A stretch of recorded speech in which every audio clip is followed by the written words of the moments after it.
যাদেরকে ভালোবাসেন, যাদেরকে মহব্বত করেন,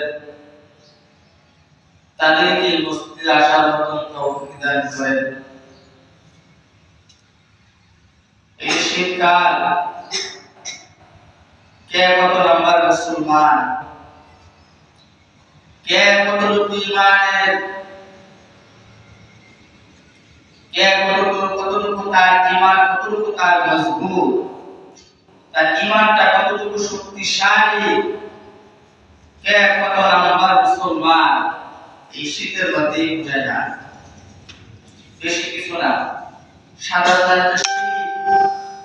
এই শীতের দ্বারাই কি আমরা বুঝতে পারি কার ইমানের পাওয়ার কতটুকু, কে কতটুকু আল্লাহ তাআলাকে বেশি ভালোবাসেন,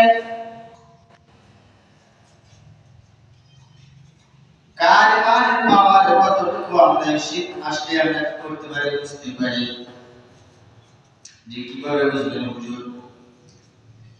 বোঝা যায় যে ফজরের সময় প্রয়োজনে নামাজ পড়ি, ফজরের সালাত প্রয়োজনে আদায় করে যারা খাঁটি ইমানদার, যারা খাঁটি মুসলমান, যাদের ইমানের পাওয়ার আছে, তারা কোন সময় ফজরের নামাজকে কি করবে না, ছাড়বে না।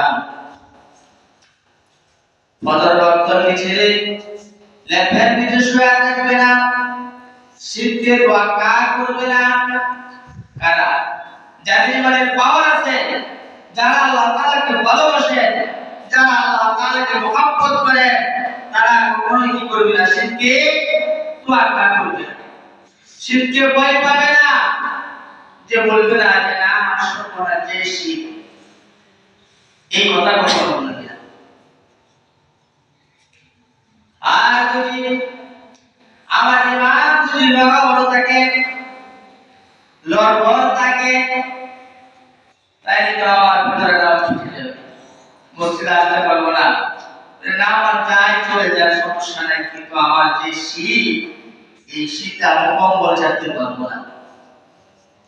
যে শীত নামাজ ছুটে যায় সমস্যা নাই, কিন্তু যে শীত, এই শীতের মধ্যে আমি কম্বল ছাড়তে পারবো না। এটা আমরা অনেকেই বলে থাকি।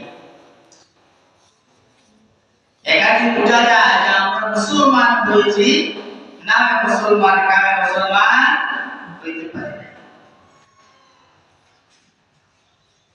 মুসলমান তো তারা, ঈমানওয়ালা তো তারা, যারা নাকি দুনিয়ার সব কিছু থাকবে একদিকে, আল্লাহ তাআলার হুকুম থাকবে আরেকদিকে, দুনিয়ার সব কিছু পিছনে ফেলে সব সময় সর্বদা আল্লাহ তাআলার হুকুমকে সামনে রেখে সব অগ্রসর হবে।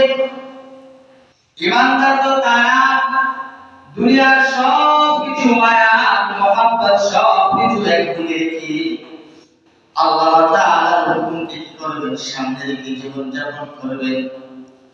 যে হুকুম আল্লাহ তাআলাকে, যে হুকুম আল্লাহ তাআলার পক্ষ থেকে যে সময় যে হুকুম আসছে, সেই হুকুম কি করতে হবে, আমাকে পালন করতে হবে।